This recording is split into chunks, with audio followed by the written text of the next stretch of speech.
Hi, welcome again to our channel. मैं सिकेश आनंद आपके सामने इंग्लिश के टॉपिक को डील करने वाले हैं।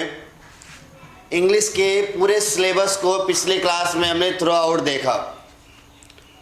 इंग्लिश के सिलेबस में हमने देखा कि हमें रीडिंग स्किल स्टडी करना है, हमें राइटिंग स्किल स्टडी करना है और साथ ही साथ लिटरेचर दिया गया है उसको पढ़ना है हमें। सबसे पहले रीडिंग, राइटिंग और लिटरेचर पढ़ना है हमें। तो ये सारी चीज़ें तो सिलेबस में है जो हमें पढ़ना ही है। सबसे पहले एक दूसरे से कनेक्ट करते हैं, देखते हैं कि चीज़ें कितनी अच्छी तरीके से समझ में आ रही है।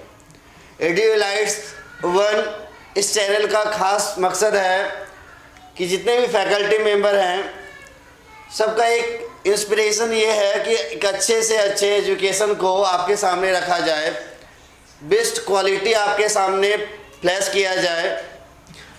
चलिए कुछ एक टॉपिक लेते हैं और फिर हम आपसे कनेक्ट करते हैं और समझते हैं। सबसे पहले ग्रामर के कुछ टॉपिक को लेते हैं और देखते हैं इस चैनल के माध्यम से आपको बेनिफिट मिल रहा है नहीं, आपको वो एजुकेशन मिल रहा है या नहीं जो आप खोजना चाह रहे हैं, जो आप अन्य चैनल में ढूंढ रहे हैं।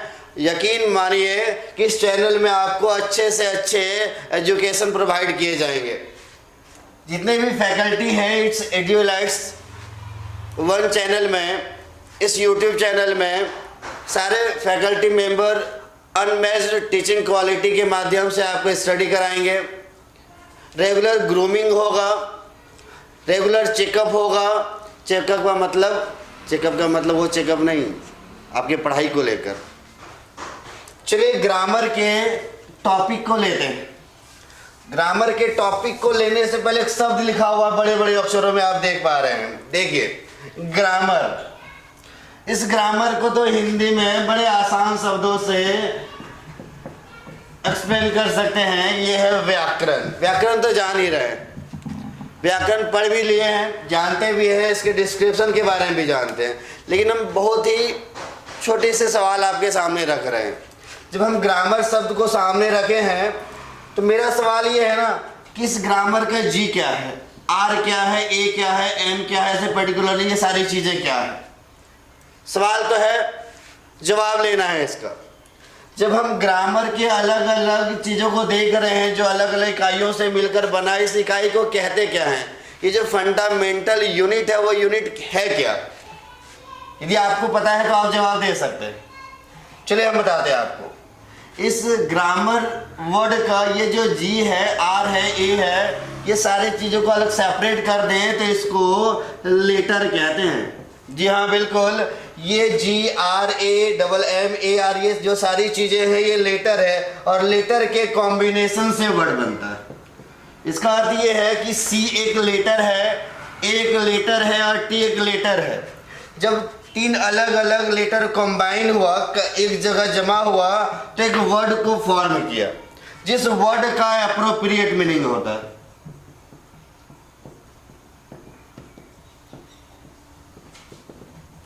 इस सी का कोई मीनिंग नहीं होता, इस ए का कोई मतलब नहीं होता है, ना टी का कोई मतलब होता है। जब ये सारे कंबाइन हो जाते एक वर्ड फॉर्म होता है, इस वर्ड का एप्रोप्रिएट मीनिंग प्रॉपर मीनिंग होता है। सीक्वेंस बन जाता है। इसके बाद जैसे ही वर्ड को जानते हैं, कई सारे वर्ड को कलेक्ट करके हम सेंटेंस को फॉर्म कर लेते हैं। बिल्कुल ऐसे आगे चल के एक चैनल सा बन जाता है, पैराग्राफ हो जाता है, एक स्टोरी तैयार होता है। मतलब सबसे छोटी इकाई क्या होगी, सबसे छोटी इकाई को हम लोग लेटर कहते हैं और इस लेटर से ही आगे वर्ड, सेंटेंस, पैराग्राफ, स्टोरी तैयार हुआ। धीरे धीरे चीज़ समझ में आएंगे। आप चैनल के साथ बने रहें, वीडियो को स्किप ना करें, आप वीडियो के एंड तक बने रहें। बिलीव करें कि जितनी भी चीज़ें हैं आपको यूनिक बताई जाएंगी और बेसिक और बारीकी से बताई जाएंगी। हमने ये देख लिया कि जो सबसे छोटी इकाई है वो है लेटर। चलिए अब आगे बढ़ते हैं, इसको डिफाइन कर लेते हैं कि व्हाट इज ग्रामर। ग्रामर है क्या? कहते हैं grammar is that branch which teaches us how to read, right and speak correctly. Hindi में हमने सुन रखा है कि व्याकरण वह शाखा है, वो एक साधन है जो हमें बताता है कि चीज़ों को कैसे हम प्रॉपरली उच्चारण करेंगे, पढ़ेंगे, लिखेंगे कैसे, ये हमें व्याकरण बताता है। चलिए अब थोड़ी सी आगे बढ़ते हैं, डिटेल्स में जाते हैं। अब पता करते हैं कि ग्रामर्स में होते क्या क्या चीज़ हैं। ग्रामर ये कितने भागों में बटा हुआ है। ये ग्रामर बेसिकली अलग अलग किताबों में जब स्टडी करेंगे तो वेरिएशन मिल सकता है, लेकिन जो फंडामेंटल है वो हम बता रहे हैं आपको। मॉडर्न और ट्रेडिशनल क्या है? मॉडर्न ट्रेडिशनल बड़ी आसान सी बात है कि जो अभी हम स्टडी कर रहे हैं, चूंकि हम मॉडर्न एज में हैं, ये जो एरा है ना वो मॉडर्न का है, तो ये समझना बड़ा आसान है कि जो चीज़ें पढ़ाई हो रही है अभी in present, that particular grammar is known as modern grammar. The question is that what is the traditional grammar. इसका प्रयोग कब होता था या कब होता है, ये क्या है, ये सवाल है, इस सवाल का जवाब लेना है। ये चीज़ें समझ में आएंगे, बस बारीकी से देखना है। अभी थोड़ी देर पहले हमने बताया कि आर लेटर है, ए लेटर है, एम लेटर है, ऐसे करीब बारी से सारी लेटर है। ये जो लेटर है ये आया कहाँ से? ये ग्रामर से आया। क्या चीज़ों को पहले से ही लेटर कहते आए हैं? चीज़ों को तो दूसरे तरीके से समझते हैं। ये जो छोटा सा बच्चा होता है ना, जब वो पहली बार मुंह खोलता है तो बोलता है। अब थोड़ा सा कंपेयर करते हैं। कंपेयर का मतलब छोटा सा बच्चा है, उसको सामने बैठा दीजिए, एक पेपर दे दीजिए, एक पेन दे दीजिए और उसको बोलिए कि एप्पल लिखेगा। वो नहीं लिख पाएगा, लेकिन वो एप्पल बोल लेगा। बातों को समझना है। मतलब ये जो एप्पल है वो बोल ले रहा है, लेकिन एप्पल को लिख नहीं पा रहा है। इसका मतलब वो प्रोनाउंस करना सीखा है, वो चीज़ों को उच्चारण करना जान रहा है। अभी वो उसे प्रोनाउंसिएशन अभी आ रहा है। बिल्कुल, ये जो प्रोनाउंसिएशन का कॉन्सेप्ट है, ये कॉन्सेप्ट ट्रेडिशनल ग्रामर से आता है। जिस प्रोनाउंसिएशन के कॉन्सेप्ट को हम लोग साउंड्स कहते हैं। इसका अर्थ ये है ना कि लेटर, ये जो शब्द है ये बाद में आया। ये जो पहला शब्द है वो साउंड्स है। अब चलिए थोड़ा सा डेप्थ और जाते हैं। जब हम लेटर की बात कर, चूंकि यह पहला क्लास है, हमारा ये प्रयास है कि चीज़ों को छोटे से छोटे इकाइयों में तोड़कर आपको समझाया जाए। अब ये मॉडर्न ग्रामर वाली इकाई को समझते हैं, फिर जो दूसरा भाग है, the second phase will also be deal. Just wait and watch.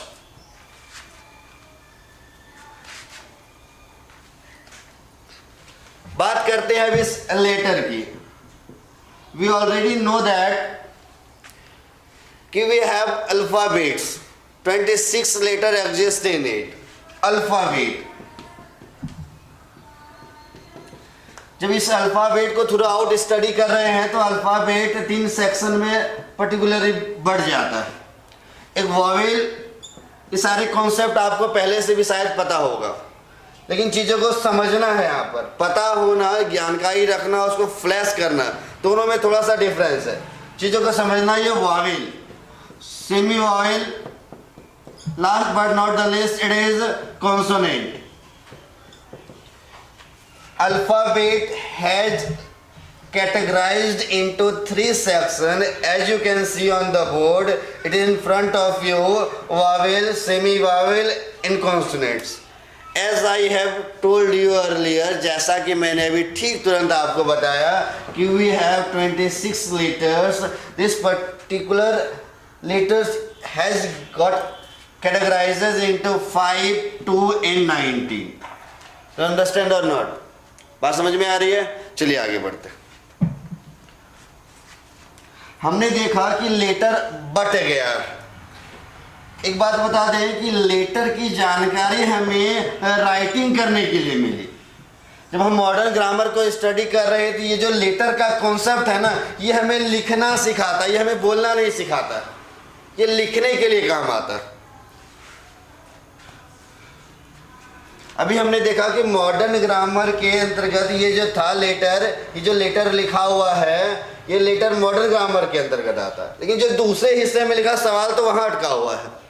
सवाल तो वो है कि ट्रेडिशनल ग्रामर फिर क्या है। ट्रेडिशनल ग्रामर के अंतर्गत जो चीज़ें लिखी जाती है वो लिखी एक्चुअली नहीं जाती है, उसे प्रोनाउंस किया जाता है, उसे साउंड किया जाता है।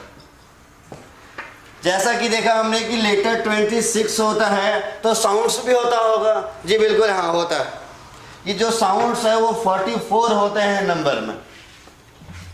चलिए साउंड्स को बीच बोर्ड में लिख रहे हैं हम, देखिएगा फिर से इसको लिखते हैं, इसलिए बार बार बताया जा रहा है या लिखा जा रहा है ताकि आप समझ जाएं। साउंड्स, ये जो साउंड का कॉन्सेप्ट है, ये साउंड हमें प्रोनाउंस करना सिखाता है। ये 44 इन नंबर में होता है। किस किस सेक्शन में बटा है, कैसे कैसे बटा है, ये भी तो जान लें। आइए, ये वावेल साउंड्स और कॉन्सोनेंट साउंड्स।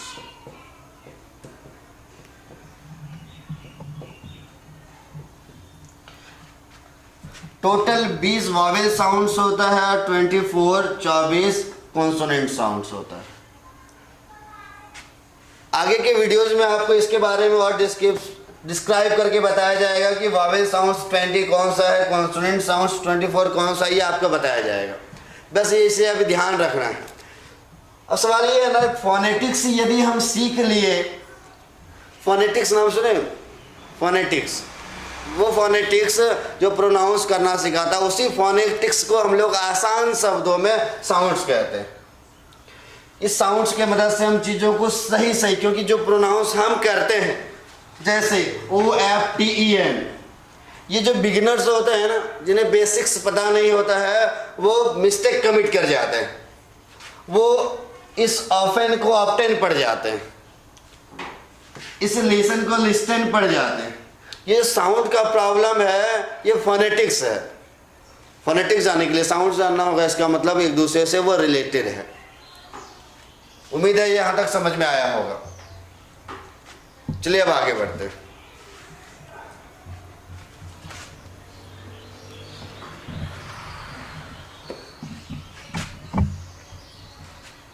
एक टॉपिक लेते हैं हम, वर्ब। इसका प्रोनाउंसिएशन आपको वर्ब नहीं करना है, वर्ब करना है।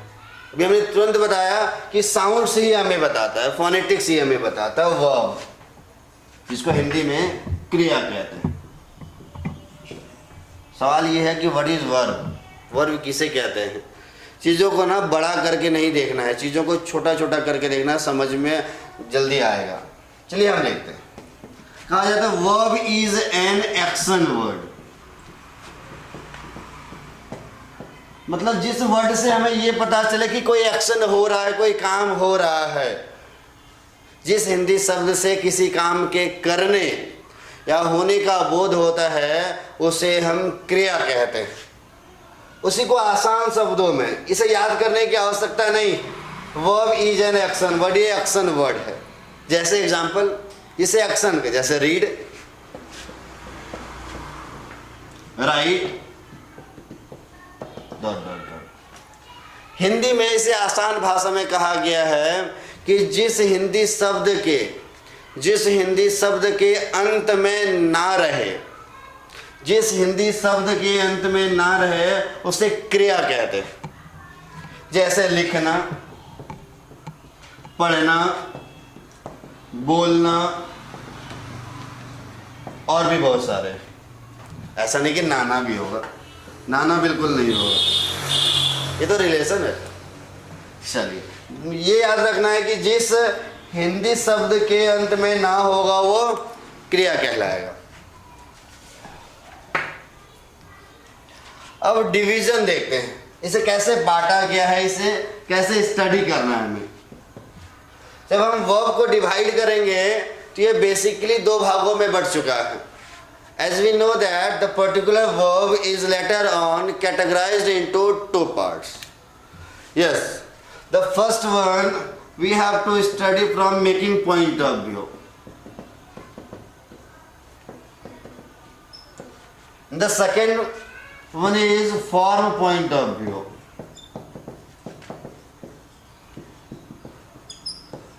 इसका हिंदी भी जान लेते हैं हम। इसको कहते हैं बनावट की दृष्टि से,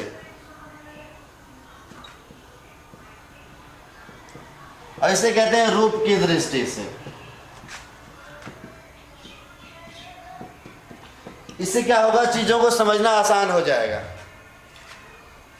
The verb as it is written, making point of view is the first part, second part it is from point of view। अब हमें बारी बारी से मेकिंग पॉइंट ऑफ व्यू को पढ़ लेना है और फॉर्म पॉइंट ऑफ व्यू को पढ़ लेना है। इतना यदि आप पढ़ लेते हैं तो वर्ब का जो कॉन्सेप्ट है ये समझ में आ जाएगा। और एक बात बता दें, बहुत ही इंपॉर्टेंट बात है, फंडामेंटल बात है, और इसे आप जो कहना चाहें कह लें।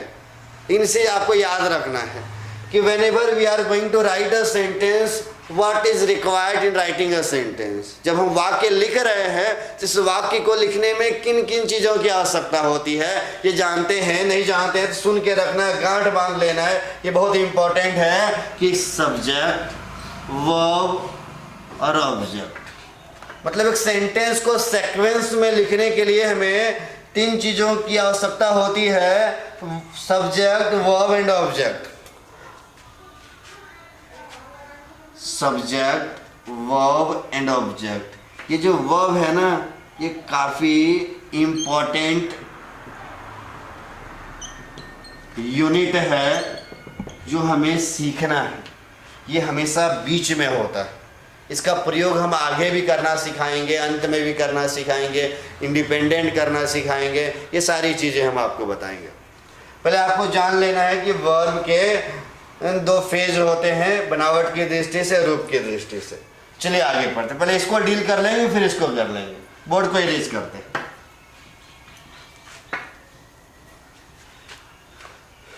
अभी हमने देखा कि पहला phase making point of view है।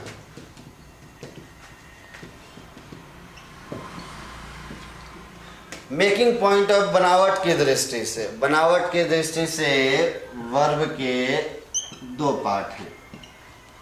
पहला मेन वर्ब और दूसरा हेल्पिंग वर्ब। मेन वर्ब को प्रिंसिपल वर्ब भी कहा जाता है। ध्यान में रखना है, ये जो मेन वर्ब है इसे प्रिंसिपल वर्ब भी कहा जाता है। इस हेल्पिंग वर्ब को एक्जुलरी वर्ब भी कहा जाता है। इसका एक और नाम है, सर आपको पता ना हो हम बता दें कि इसको एनोमेलस वर्ब भी कहते हैं। और क्यों नाम दिया गया है इसके बारे में हम आपको बताएंगे। अभी हमने देखा कि मेकिंग पॉइंट ऑफ व्यू के 2 पार्ट्स हैं, मेन वर्ब और हेल्पिंग वर्ब। मेन वर्ब वो वर्ब है जिसका इंडिपेंडेंट यूज हो सकता है। फिर से ध्यान रखना है कि that verb which can be used independently which doesn't require any help, that particular phenomena is known as main verb. It is also known as principal verb. चलिए दूसरे हिस्से को भी डिफाइन कर लेते हैं। That verb which takes help, जो help लेता हो सेंटेंस को एक अच्छे मीनिंगफुल बनाने में। Look at the board. I'm taking an example. I am eating a mango. Look at the board.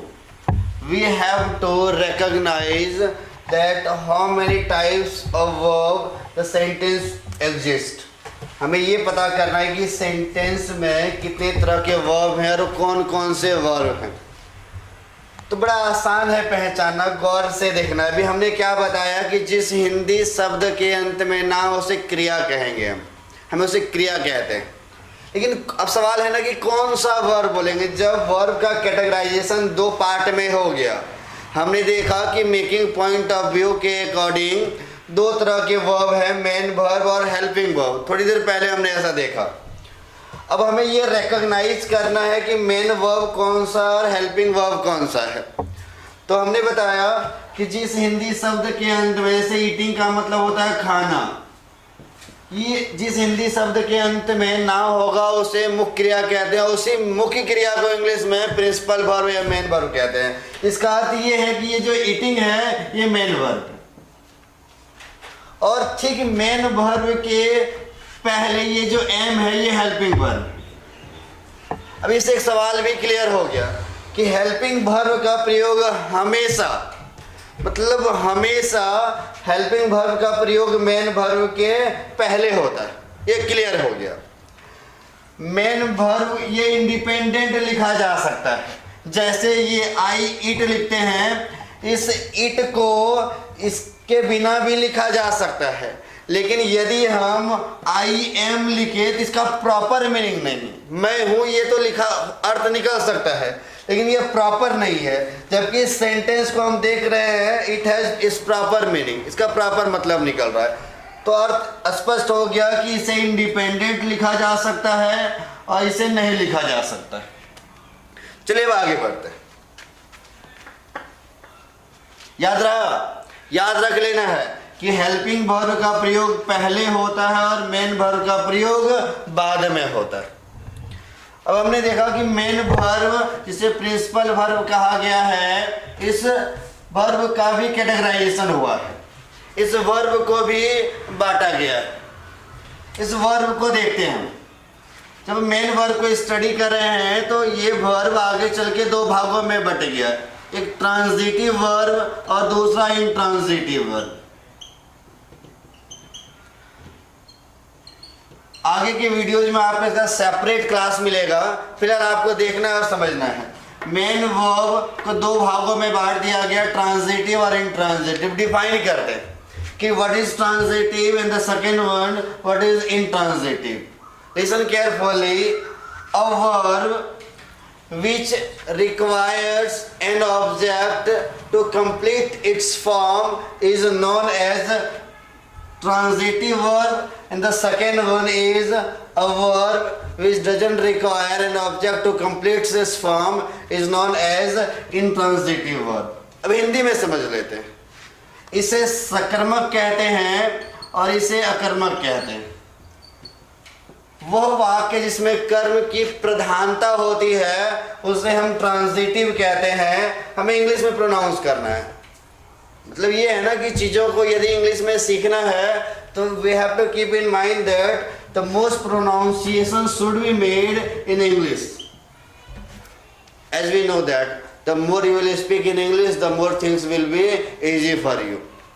चलिए, हमने देख लिया कि जिसमें कर्म की प्रधानता होगी, जिसमें वर्ब का रिक्वायरमेंट होगा और जिसमें वर्ब का रिक्वायरमेंट नहीं होगा, इस दोनों टर्म को हम बारी बारी से ट्रांजिटिव और इंट्रांजिटिव कहते हैं।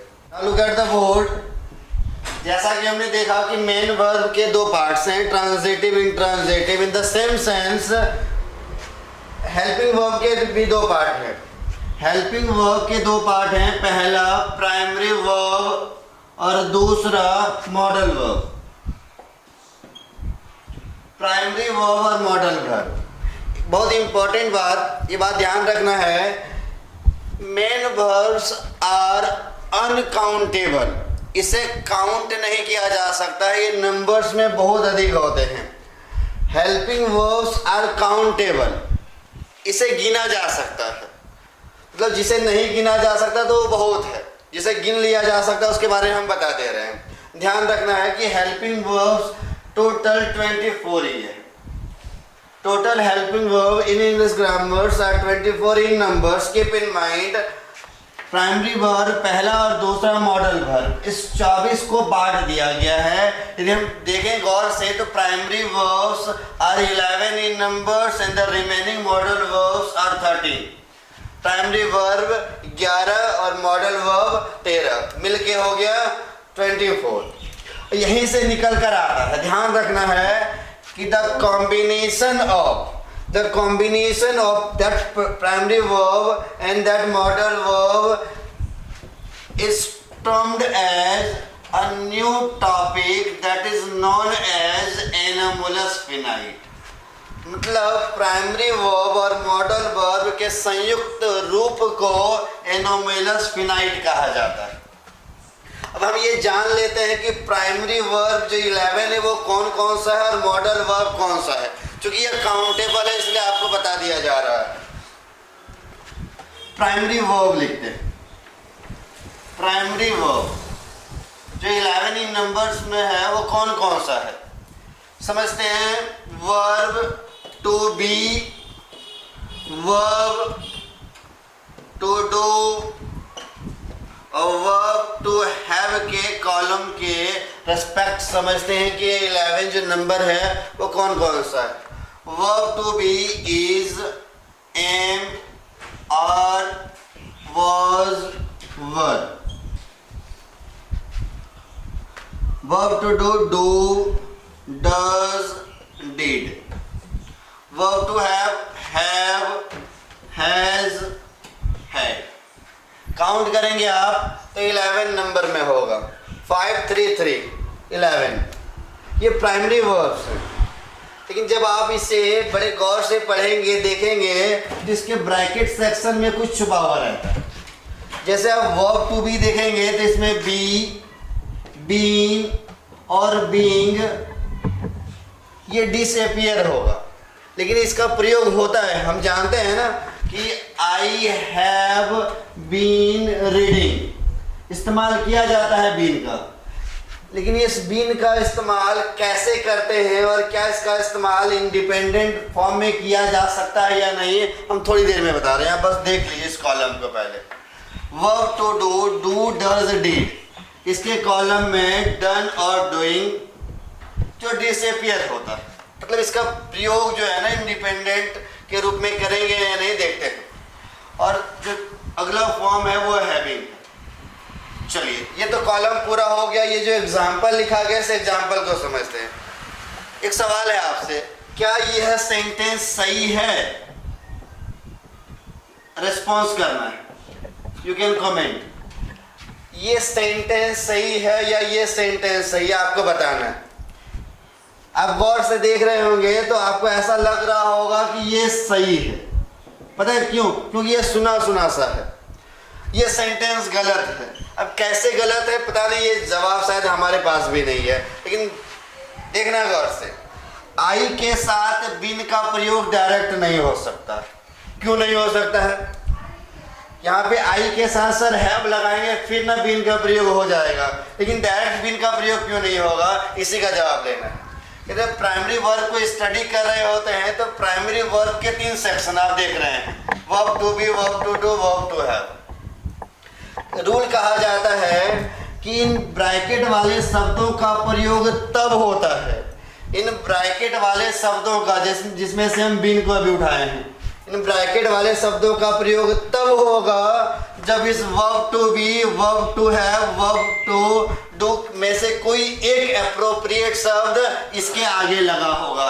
यदि इसके आगे प्राइमरी वर्ब का कोई भी एप्रोप्रिएट वर्ब नहीं लगा होगा तो इसका प्रयोग इंडिपेंडेंटली नहीं किया जा सकता है। ध्यान रखना है। इसलिए यह वाक्य गलत है। That is the reason the sentence that is written it is very much wrong। चलिए सेंटेंस गलत है। हमने क्या बताया आपको कि प्राइमरी वर्ब 11 होता है। एक वर्ब और है मॉडल वर्ब। चलिए मॉडल वर्ब को अब जानते हैं। इसे ध्यान रख लेना है, ये आगे बहुत काम आएगा जब आपको गैप फिलिंग बताया जाएगा जो आपके सिलेबस में दिया गया है। जो ग्रामर के सेक्शन में आपको कॉलम भरना है, उस सेक्शन को भरने के लिए ये कॉन्सेप्ट को ध्यान में रखना काफी जरूरी है, इसलिए आप इसे नोट कर लें। अब मॉडल वर्ब को जानते हैं।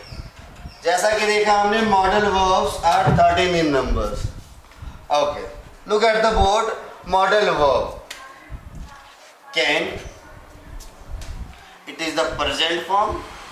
Now look at its past form, it is could. Similarly may, might. You have to count that exactly they are 13 in numbers or not.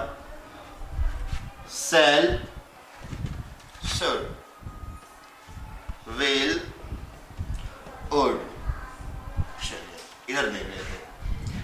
Need, must, dare, used to, last but not the least it is ought to. Count कर लेंगे 13 है। ये सारे जो board में लिखे गए हैं वर्ब हैं, इस वर्ब को हम मॉडल वर्ब कहते हैं। हमने देखा अभी प्राइमरी वर्ब 11, मॉडल वर्ब 13 होता है। ये तो रही बात हेल्पिंग वर्ब की। जहाँ तक अभी हमारी पढ़ाई हुई है, हमने क्लास के सबसे पहले डायग्राम में देखा कि वर्ब को मेकिंग पॉइंट ऑफ व्यू और फॉर्म पॉइंट ऑफ व्यू में बांट दिया गया है।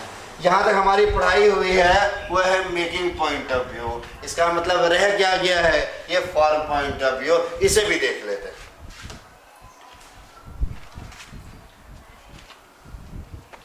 बात करते हैं फॉर्म पॉइंट ऑफ व्यू की।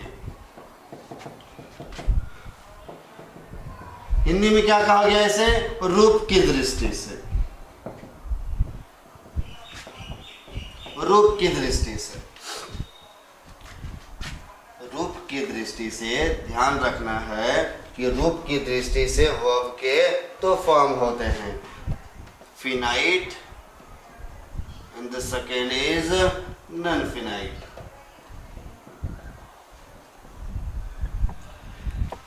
फिनाइट वर्ब और नॉन फिनाइट वर्ब दो है।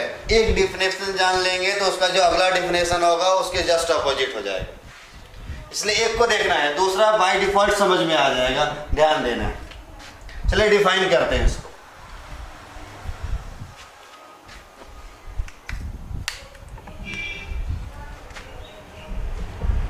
Finite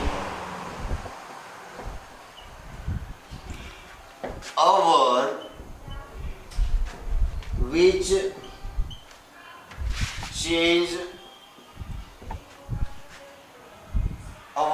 change its form in accordance with subject and tense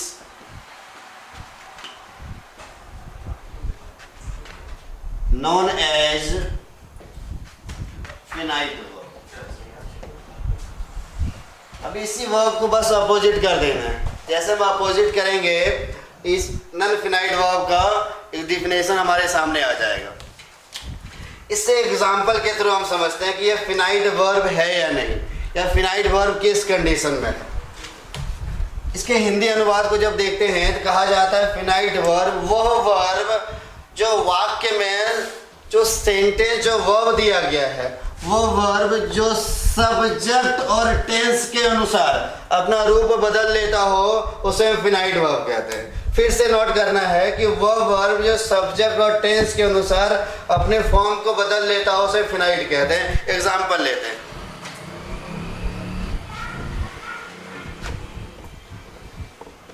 I like to play. He likes to play. They liked to play. हमने बस दो ही बात बताया, दो ही बात पे ध्यान रखना है। पहला सब्जेक्ट और दूसरा टेंस। गौर से देखना है sentence. We have 3 sentence in the board. Look at very carefully. देखना है ये सब्जेक्ट है, बिल्कुल ये सब्जेक्ट है। अब टेंस को देखना है। टेंस को देखने के लिए ना वर्ब का फॉर्म बड़ा इंपॉर्टेंट है। वी नो दैट, बताइए वर्ब के कितने फॉर्म होते हैं? नॉर्मली कहे जाते हैं कि 5 फॉर्म होते हैं। Verb 1, verb 2, 3, 4, 5। ये कॉन्सेप्ट गलत है। एक्चुअली वर्ब के 3 फॉर्म होते हैं। होना और बनाया जाना दोनों अलग है। वर्ब के टोटल 3 ही फॉर्म होते हैं। जैसे हम जानते हैं कि गो, वेंट और गॉन। ये V1, ये V2 और ये V3। V4 और V5 को बनाया जाता है, उसे तैयार किया जाता है। जब आप V1 में ing जोड़ देते हैं तो यह V1 से अब V4 बन जाता, तैयार किया जाता है इसे। जब आप V1 में S या ES ऐड कर देते हैं, that particular V1 gets changed into V5। इसका मतलब ये है कि हमने V4 को और V5 को तैयार किया। चलिए ये तो जान लिए कि in totality we have 3 verbs in hands, verb 4 and verb 5 are made। चलिए अभी हमने क्या देखा कि सब्जेक्ट और टेंस, बस इसी को देखना है। अब ये देखना है ये वर्ब का कौन सा फॉर्म है, V1 है। जैसे हमने सब्जेक्ट बदला, यहाँ पे I है, V1 लगा। हमने जैसे सब्जेक्ट को चेंज किया, यहाँ पर V1 से चेंज हो गया V5। ये सब्जेक्ट के अनुसार टेंस बदल रहा है। हमने सब्जेक्ट बदला, टेंस बदल गया। हमने क्या किया, सब्जेक्ट को चेंज किया, और जैसे सब्जेक्ट को चेंज किया हमने एक बार पास्ट में इसको लिया। हमें देखा कि यहाँ V1 है, यहाँ V2 है और यहाँ V5। लेकिन एक वर्ब और है, प्ले। ये भी तो वर्ब है, लाइक वर्ब है, लाइक्स वर्ब है, लाइक्ड वर्ब है, ये भी वर्ब है। लेकिन हम क्या देख रहे हैं कि इस सब्जेक्ट का ज्यादा असर यहाँ पे पड़ रहा है, इस सब्जेक्ट का ज्यादा असर यहाँ पे पड़ रहा है। लेकिन ये सवाल ये है ना कि यहाँ लाइक्स हुआ तो यहाँ प्लेस क्यों नहीं हुआ। सवाल ये है कि यहाँ लाइक्ड हुआ तो यहाँ प्लेड क्यों नहीं हुआ। हमने बताया था ना कि जो सब्जेक्ट और टेंस के अनुसार अपना रूप बदल ले, इसी को हम फिनाइट वर्ब कहते हैं। और जो बार बार नहीं बदल रहा है, पहला वर्ब बदल रहा है, दूसरा वर्ब कांस्टेंट है, पहला वर्ब बदल रहा है, दूसरा कांस्टेंट है, जो नहीं बदलता है ना सर, उसी को नॉन फिनाइट वर्ब कहते हैं। जो नहीं बदलता है उसी को नॉन फिनाइट वर्ब कहते हैं। इसका मतलब है कि नॉन फिनाइट वर्ब का डिफिनेशन भी इसी से तैयार किया जा सकता है, नॉन फिनाइट। क्या करना बस हमें, a verb which does not change its form in accordance with subject and tense known as non-finite verb। हमने बताया ना कि ये दो चीज रहे, तो पहला यदि हम समझ लें तो दूसरा हिस्सा समझना बड़ा आसान है। थोड़ा सा कंक्लूड करके शॉर्ट में हम फिर से बता देते हैं, क्या पता ध्यान से उतर गया हो। समझते हैं कि वो वर्ब जो सब्जेक्ट और टेंस के अनुसार अपने फॉर्म को चेंज कर दे, जैसा कि हम देख रहे हैं यहाँ चेंज हो रहा है। जहां चेंज हो जाता है उस सीक्वेंस को हम फिनाइट वर्ब कहते हैं, और जो चेंज नहीं होता है उस यूनिट को हम नॉन फिनाइट वर्ब कहते हैं। होप यू अंडरस्टैंड, बात समझ में आ रही है। आज के क्लास में इतना ही। Will just gather you in the next video. Till then बड़े गौर से स्टडी कीजिए और एडुलाइट्स चैनल 1 को सब्सक्राइब कीजिए।